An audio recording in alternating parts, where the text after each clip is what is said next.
शायद इसी बात का नतीजा है कि आखिरकार सच को ज्यादा देर छुपाया नहीं जा सकता।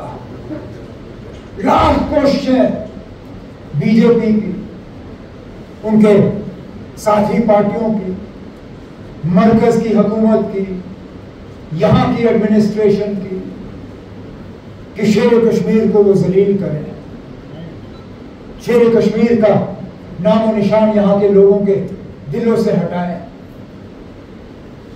लेकिन जैसे मैंने कहा, आप सच को यहां से दबाओगे, कहीं से वो सच बाहर उभर के आ ही जाएगी। अब मामला सुप्रीम कोर्ट में 370 का चल रहा था, लेकिन वहां पे भी honourable chief justice of India से रहा नहीं गया। उस दौरान भी उन्होंने वही बात की जो हम कहते आए कि शेर कश्मीर जो थे वो कोई मामूली लीडर नहीं थे। उनकी दूरअंदेशी को नजरअंदाज नहीं किया जा सकता है। और बेंच पे बैठ के बिल्कुल वही अल्फाज चीफ जस्टिस ऑफ इंडिया ने इस्तेमाल किए जब कहा कि शेर कश्मीर के जो फैसले थे जम्मू कश्मीर को लेके, उसी से पता चल जाता है कि कितने विजनरी लीडर थे, कितने दूरअंदेश लीडर। जिस चीज की बात आज दुनिया में हो रही है, जिसको अंग्रेजी में इकोनॉमिक इंटीग्रेशन की बात करते हैं, मतलब अपनी इकोनॉमी को दूसरे इकोनॉमियों के साथ जोड़ने की बात, वो बात शेर कश्मीर ने आज से 70 साल से पहले ये बात की। कोई मामूली छोटी बात नहीं है ये। तभी तो मैं कहता हूं कि कुछ तो है कि इनकी लाख कोशिशों के बावजूद आज भी हम यहां एक जगह मिलके एक दूसरे से बात कर पाते हैं। और हमारी बात में कुछ लोग वजन देखते हैं। शायद ये इस बात का भी नतीजा है कि हम लोगों को धोखा नहीं देते, लोगों को गलत रास्ते की तरफ नहीं लेते। 35-40 साल पहले जब यहां कश्मीर में हालात बिगड़ना शुरू हो गए थे, उस वक्त भी जब बंदूक की बात चली तो हमारे कायद जनाब फारूक अब्दुल्ला साहब ने हजरतबल में तकरीर की और जम्मू कश्मीर के नौजवानों को कहा कि नौजवानों, ये बंदूक मत उठाओ, इसमें सिर्फ और सिर्फ हमारी तबाही और बर्बादी लिखी हुई है। अगर आपको फारूक अब्दुल्ला पसंद नहीं है, मैं चला जाऊंगा, लेकिन कम से कम फारूक अब्दुल्ला को हटाने के लिए इस बंदूक का सहारा मत लीजिए। वो दिन और ये दिन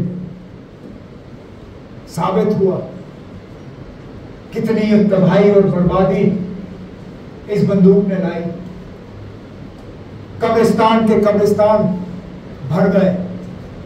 जिस दफ्तर में हम खड़े हैं, सैलाब से पहले यही कमरा तस्वीरों से भरा होता था।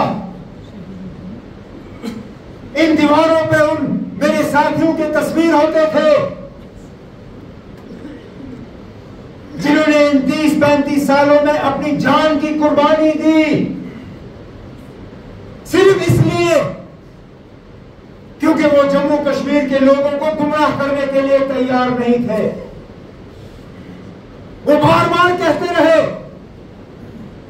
कि अगर जम्मू कश्मीर में कुछ हासिल करना है तो इसी मुल्क से हासिल करना है, इस मुल्क के आईन से हासिल करना है।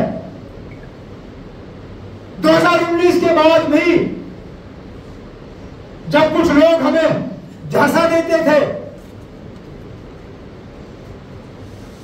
हमें छेड़ने की कोशिश करते थे, कहते थे आप लोग सड़कों में क्यों नहीं उतरते हो, नौजवानों से एहतजाज क्यों नहीं कराते हो।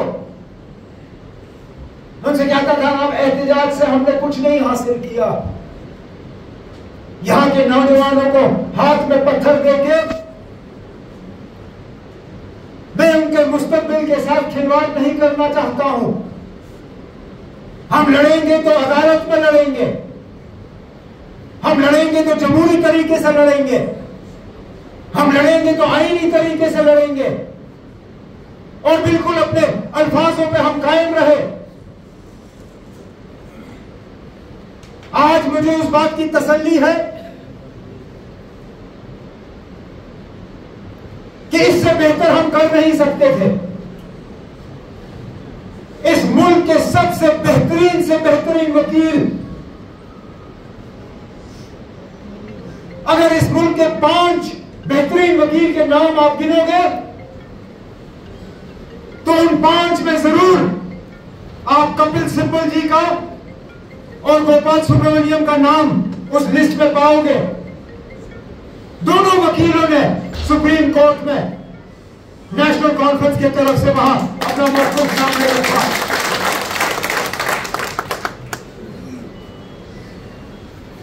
मैं कुछ हद तक इस बात को अपनी छोटी सी कामयाबी समझता हूं। तो जो लीडर कल तक कह रहे थे कि 370 गया, इसको भूल जाओ, ये कभी वापस आने वाला नहीं है, उन्होंने भी अब करवट ली, उनकी तकरीरों में भी बदलाव आया।